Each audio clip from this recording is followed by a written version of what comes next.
Hello everyone and welcome to Back to Basics Gaming.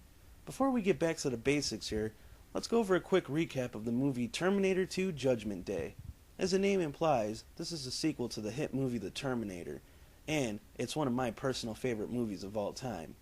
The movie stars Arnold Schwarzenegger, Edward Furlong, Robert Patrick, and Linda Hamilton.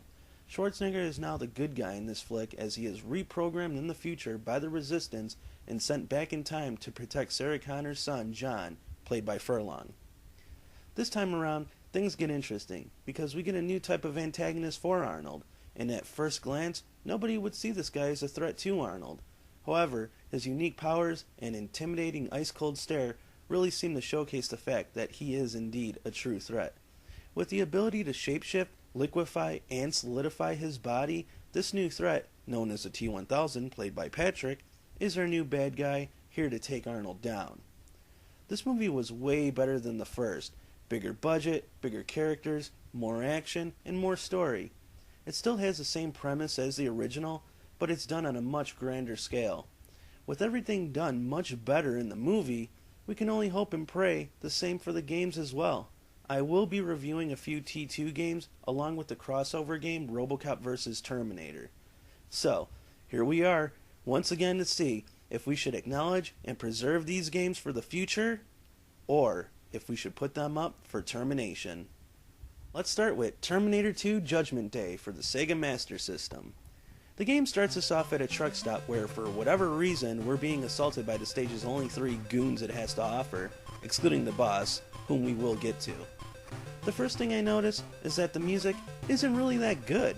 As a matter of fact, it sounds just like the music from the title screen, just with minor differences.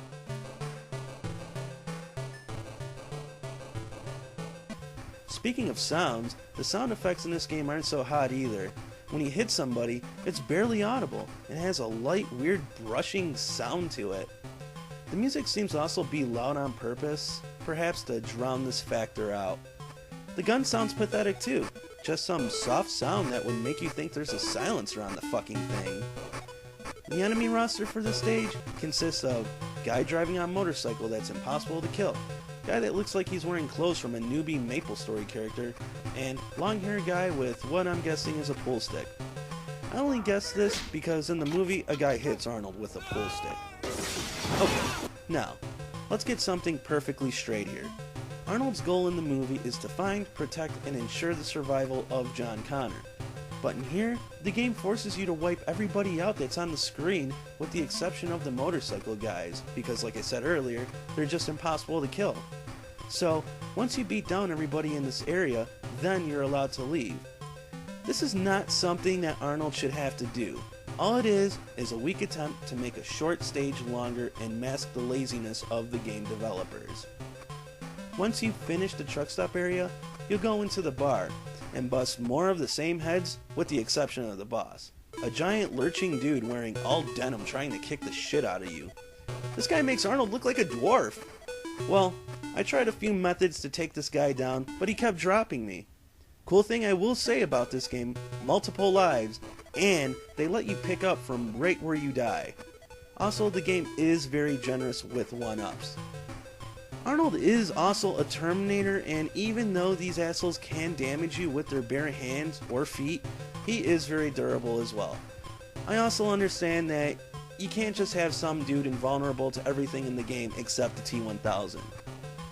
It just seems to me that the enemies take way too many hits in the beginning, and this giant lurch motherfucker here has a high damage input on him. So, the secret to beating this idiot is goofy as hell, and also very demeaning for a Terminator. But I'll show you. Just jump over him back and forth and throw a quick punch in there as well. The boss will eventually kiss the ground after a few stiff jabs. Afterwards, the game tells you some stuff that I just simply can't agree with here. It says I acquired 4 things here: boots, clothes, motorcycle, and a weapon. 3 of these things on this list I have not acquired, and I can prove it. In the movie, Arnold walks into the bar naked and tells one of the motorcycle punks that he needs his gear. I need your clothes, your boots, and your motorcycle.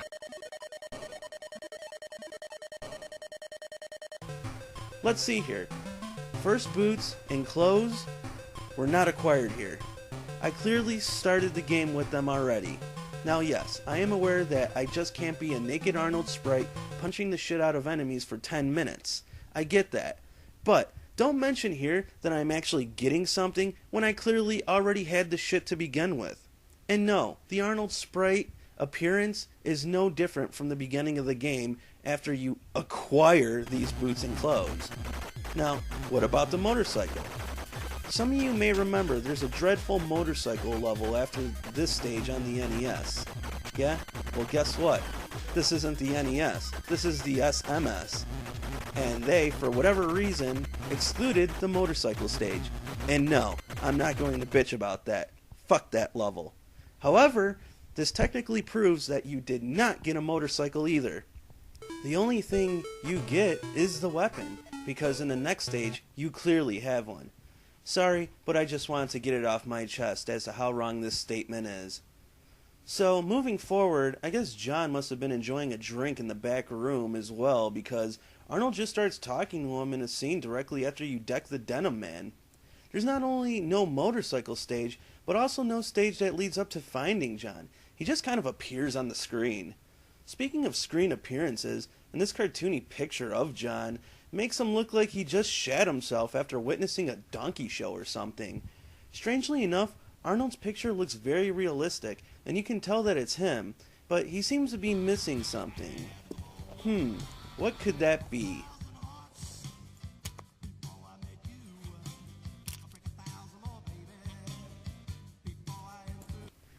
Ah, fuck it, we're seriously spending too much time on this level. Let's move on. Now, the next level takes you to the mental ward where Sarah Connor is being held. John is nowhere in sight, so I guess that's less for us to worry about. The point of the stage is obviously to find Sarah, but you're literally going to have to go into every door in this building because you're going to need key cards to access different floors of the building via the elevator. Okay, pause, hold on. Hold it! I know I'm getting sidetracked again, but I have to address this. Why isn't there a staircase I can go up? Or a fire escape? Now, this may sound like I'm nitpicking again, but I have to say that this is a sound argument. I guess you can say, well, they don't use stairs in the movie, and, well, yeah, you're right, but they don't run in every room in the building chasing down key cards either. So, what's my argument's point?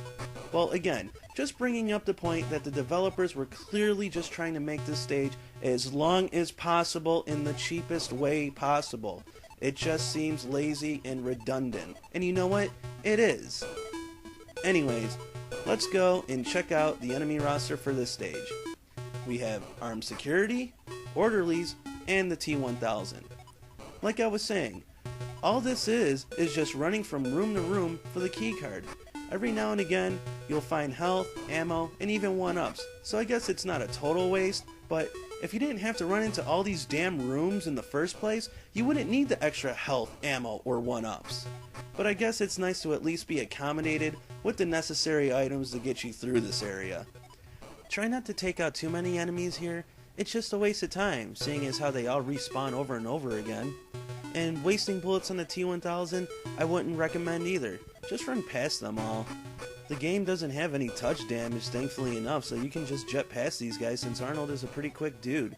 So, just keep making your way up to the top floor until you find a room where Sarah Connor is being held, and you're done with the stage.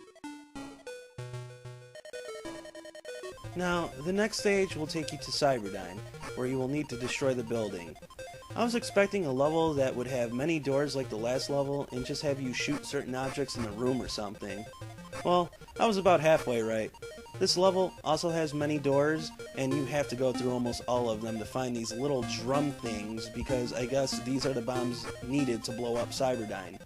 Now, you need 10 bombs to blow up the place, so go around and collect them while keeping track of what rooms you already did. Keep it simple and just do every room in order. I find 3 bombs, and then here I am trying to pick up the 4th bomb, but it won't let me. Yes, the game won't let me pick up more than 3 bombs. That means that after you collect 3 bombs, you have to go up to the top floor via elevator, no key cards required, and drop the bombs you're carrying into this thing that says deposit. It tells you how many you deposited and how many are still needed. Now, like I said earlier, you're going to need 10 of them, but you can only hold 3 at a time. So, 3 trips will garner you 9 bombs, meaning that you're still 1 shy, meaning you're going to have to take an extra trip to find, grab, and deposit 1 extra bomb. Again, going back to how lazy and redundant this design is. It's just more busy work to make this fucking game longer, but it's not fooling anybody. The fuckers were probably laughing at us for having to do stupid shit like this, just walking around with a big fucking grin on their face.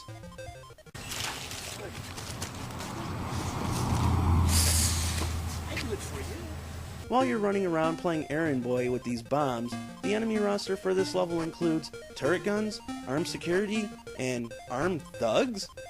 Okay, again, a small roster here, but wait a minute. Cyberdyne never had any laser turret guns. And you know what? I can accept the laser turret guns well before I can accept armed thugs here. I mean, that's what they look like to me. Maybe I'm mistaken, but I don't think there's many police officers dressed up that way. So this leads me to the most obvious question to ask here. Why the fuck are there armed thugs in Cyberdyne trying to shoot a fucking Terminator? I'm sorry, I just can't get past it. I got some serious issues here. Anyways, after depositing the last bomb, you will actually have to distribute the bombs across the top floor.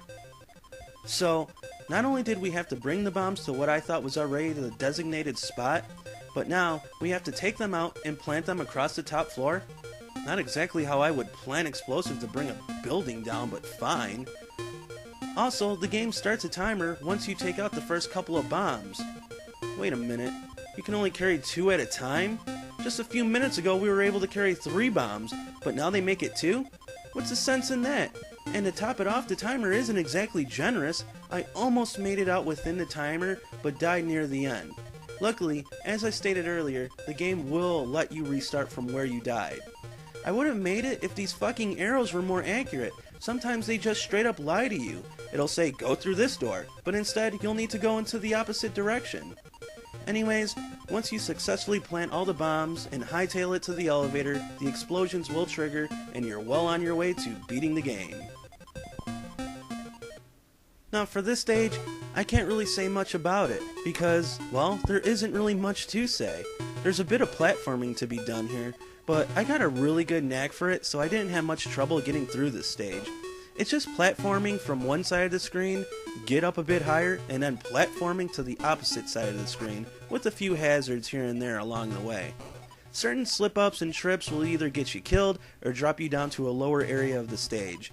Once you make it up to this part of the stage here, you will have the final encounter with the T-1000. Fortunately, I had ammo left over from the previous level, so all I had to do was light him up with my bullets and push him into the molten steel. Okay, well, that's the game. It's all over now, right? Wrong! Yeah, the game actually has the nerve to make you go through a few more jumps before ending the game. At the end of the stage, you will encounter Sarah and John, and Arnold explains to John that he cannot self-terminate and he needs to be destroyed. The game ends with a positive text on the bottom of the screen and Arnold being lowered into the molten steel.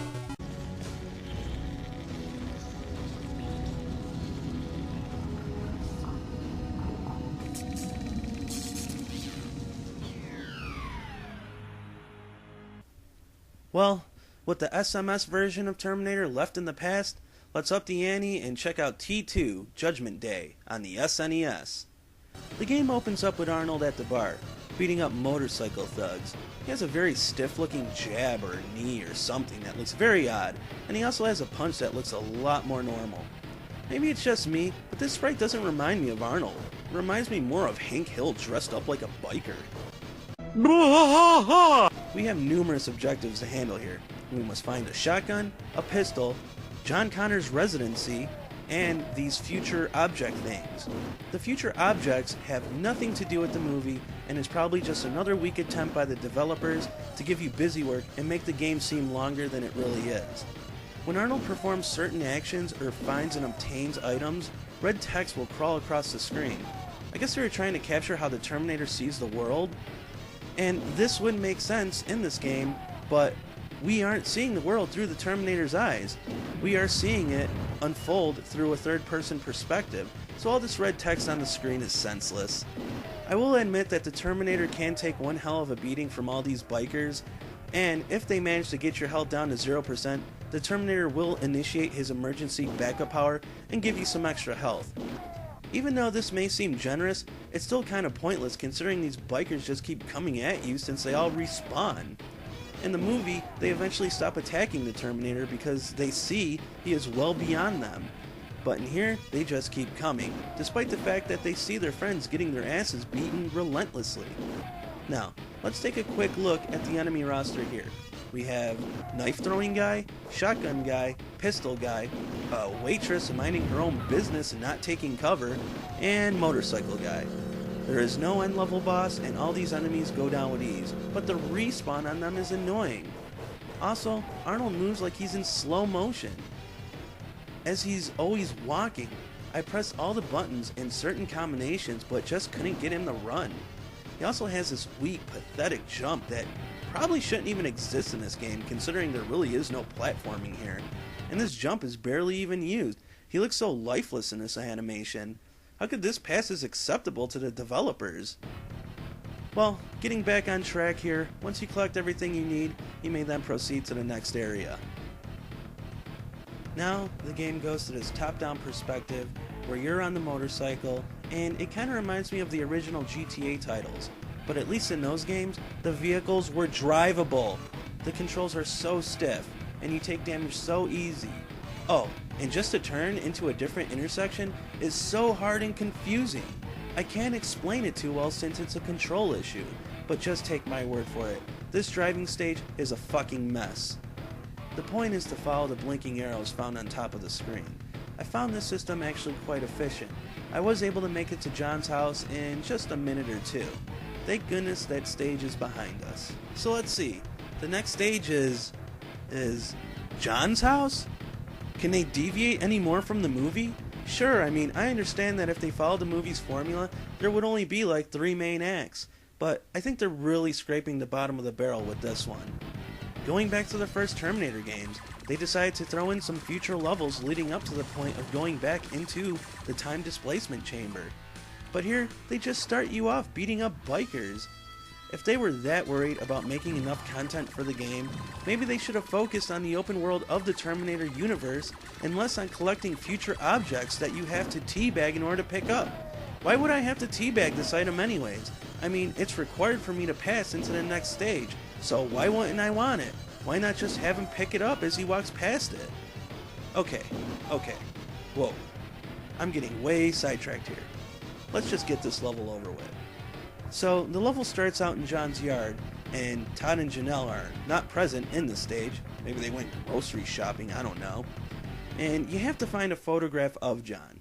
And you have to collect, of course, the future objects. You have to collect them in every stage, with the exception of the driving stage. When you enter the house, the home security alarm will be going off and all sorts of strange shit starts to happen. I only took a couple steps and this bomb spawned behind me and blew up. Where did it come from? Why is it there? Is it part of the house's security countermeasures? I'm not sure, but it's not the only one in the house. Let's go over the enemy roster for this stage really quick. We have Killer Vacuum Cleaner Thing. T-1000? Already? Cops? Which makes sense since the alarm is triggered. And more biker thugs? What, did they follow you here? And what's this? Remote controlled cars? Yeah, this is a pretty interesting roster of enemies we have here. I'm not going to bitch about this too much because this level shouldn't even exist in the first place. So they could have thrown in whatever they wanted for all I care. How about some clowns, sharks, and teddy bears that shoot lasers from their eyes while we're at it? Anyways, just light the place up until you find all future objects and a photograph of John, and you're on to the next area. So, the next stage is more of this again? More crappy driving? At first, it didn't dawn upon me, but the second time around, it did. This area is huge. Way too big.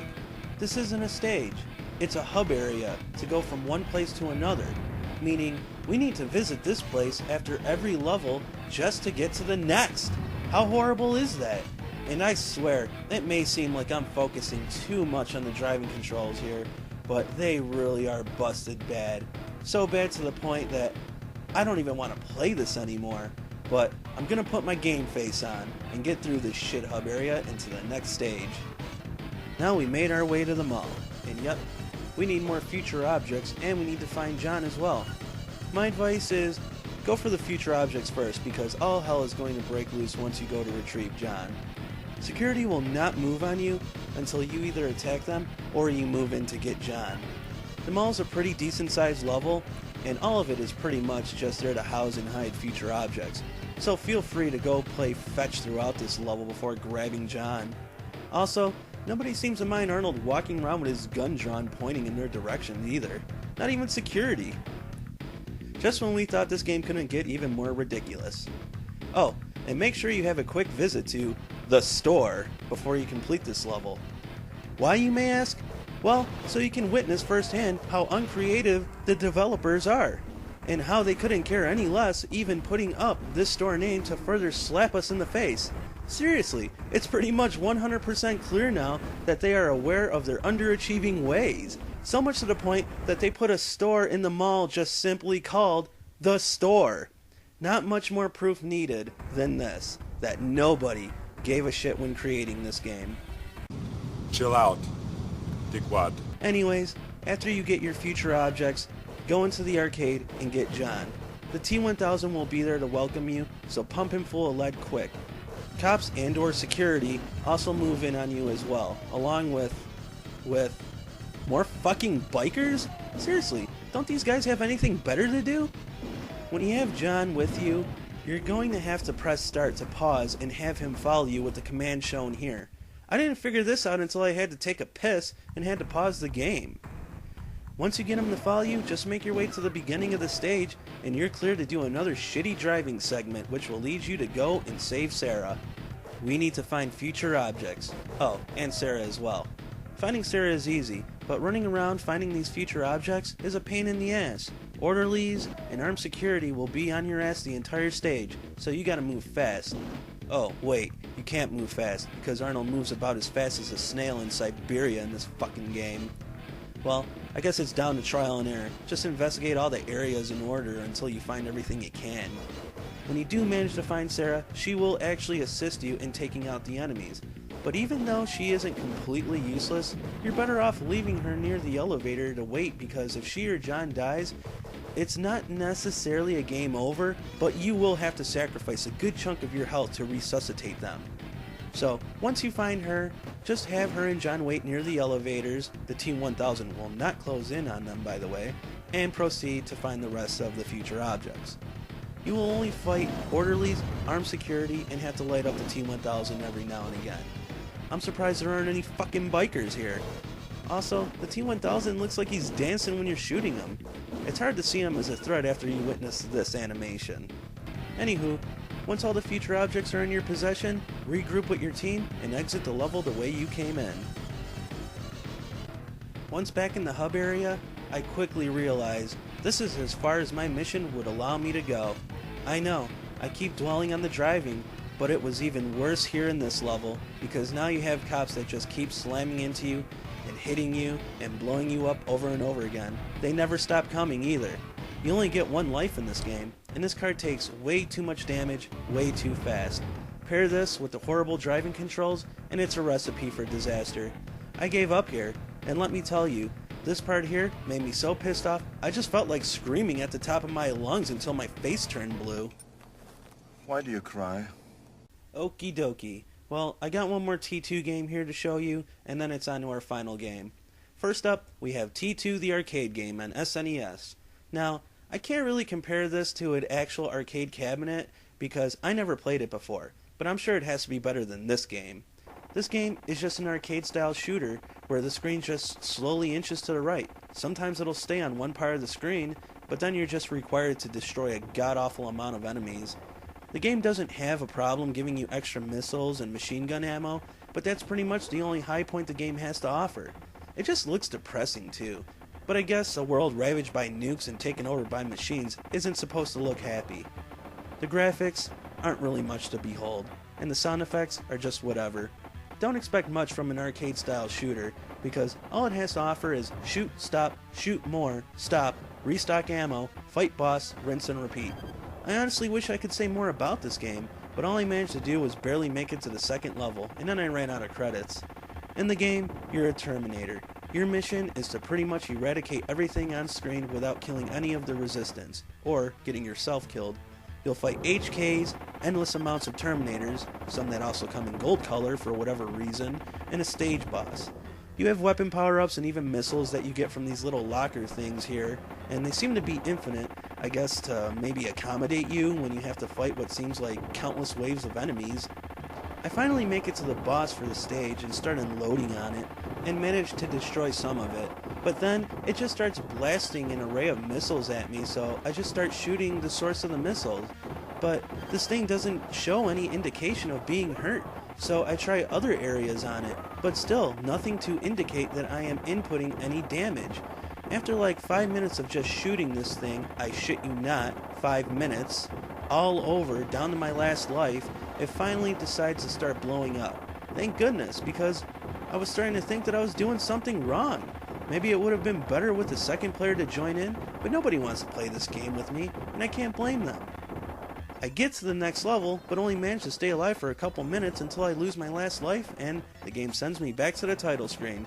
Not much else I can say for this game, other than to skip it and move on. Ugh. Once again, playing these horrid games makes me want to self-terminate. If I keep doing this shit any longer, it's going to kill me. Come with me if you want to live. Yes, I do want to live, but what's the point when it's just in a future where there isn't a good T2 game? How can I trust anyone to make another good Terminator game? Trust me. Yeah, it's time to revisit an old friend. It's time to experience something we only dreamed would happen. RoboCop vs. Terminator on the Sega Genesis. Based loosely on the comic miniseries that came out in the 90s, we would also be treated to a game adaptation as well. I never read the comics, so this isn't going to compare with the original source material or anything like that. And really, more importantly, as long as it's good and playable, I could give two shits if it follows the source material. As long as there's RoboCop and Terminator, I'm sold, so let's check it out. The game starts you off as RoboCop, and obviously, he's a protagonist in this game. There is no Arnie or anything from T2 put into this game other than just the robots. A good first sign is that RoboCop can aim in every single direction, and he can jump as well. I come across the first group of enemies that are only a few steps away from me and see something awesome. This game is gory as fuck. The human enemies literally explode after only just a few rounds. Hilarious. I don't even know who these enemies are. I'm just glad to be playing a game where I can aim in all directions and blow people up. Great start. Also, this game has a lot of pickups in it. You can hold two main weapons which range from laser guns to heat-seeking rockets. And there's a fair amount of health dropped by enemies, or sometimes you'll just find it chilling on the ground, waiting to be picked up. I like the sound effect the health makes for some reason. Never gets old. You can also pick up invulnerability tokens and 1-ups. Not too shabby. Oh yeah, I forgot to mention that the prime directive for this stage is avoid the bullets. Not until Far Cry 3 Blood Dragon would we get such great advice. All the enemies in this stage are human, including the stage boss, which dies like he was touched by the fist of the North Star. So gory, so great. The next stage doesn't have a smart-ass line for your directives. It actually wants you to free some hostages, which will go hand in hand with playing the stage anyways. The stage is more of the same, and hey, I can't argue with that. Just shoot your way through the level until you find this gun and fall in love with it all over again. Yep, this game is badass enough to give you the spread gun. The same legendary gun found in Contra. Nothing beats this gun. Its range and power are unmatched. Hold on to it as long as you can. Upon reaching the end of the level, the stage boss is the first of many Terminators you will encounter in this game. Let's move on. Now, in the next stage, our prime directive is to take out the security cameras. When you fulfill the directives given to you, you will be rewarded with some health. For example, in the last level, for every hostage you save, your health will be refilled. So, try to follow your mission directives carefully when the game offers them. Anywho, just run and gun your way to the end of the stage, and you'll find yourself against somebody very familiar. A robot resembling that of Kane from RoboCop 2. This machine composed of badassery will try to stalk you around this small screen and shoot you, or take advantage of this cheap touch damage found in the game. One of the few complaints I have about this game comes right here. RoboCop has no invulnerability frame after taking a hit. So, if you have an enemy right on top of you, you're just as good as dead, because your health will sap away so fast you won't have time to react. Anyways, he's not so bad as long as you don't get greedy with your shots and you use the ladders and pipes to your advantage.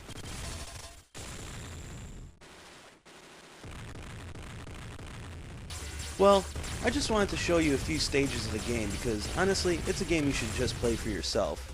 The further you get, the harder it gets. Pretty standard stuff here. I found the game to be quite enjoyable, although at times it can be a bit repetitive. The game gives you plenty of free guys, and I think for every 10,000 points or so, you can get an additional free guy that way as well. You also get 3 continues. And the game difficulty really does spike near the last few levels, so save up as much as you can. Another gripe I do have with the game is some bosses will be super easy to kill, while others will be way too hard to kill. This ED 209 model that you run into isn't hard as in its strategy is very hard to overcome, it's hard as in it's literally hard to kill or destroy or whatever you want to say. I peppered this thing with so many bullets, after about a 5-minute battle it finally decided to give in. But he's not even comparable as to how frustrating and hard the last boss is. All it is a Terminator head that shoots out missiles in these Galaga looking ships that fly in formation. Also, a Terminator will pop out on the screen to assist it as well. All this wouldn't be so bad if this thing had a reasonable amount of health, but I swear, without a turbo controller, be prepared to fight this thing for a long time. I didn't use a turbo controller and the fight lasted almost about 10 minutes. It finally decided to blow up after that.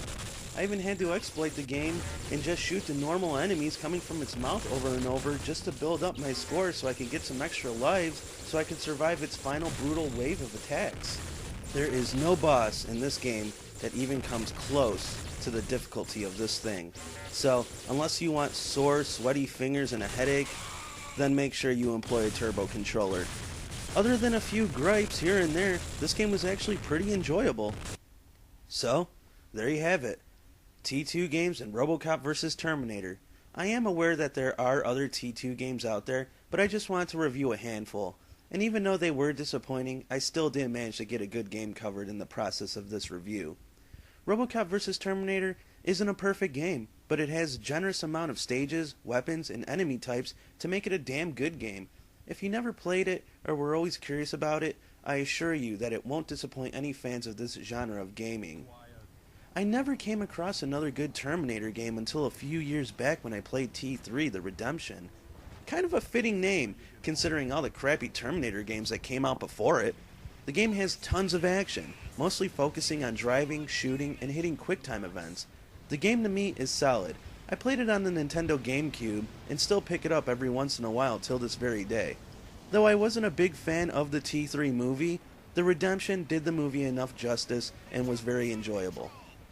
So, with all that said, RoboCop vs. Terminator is our hero this round, and I have one last thing to say to these horrible T2 games I played. Hasta la vista, baby.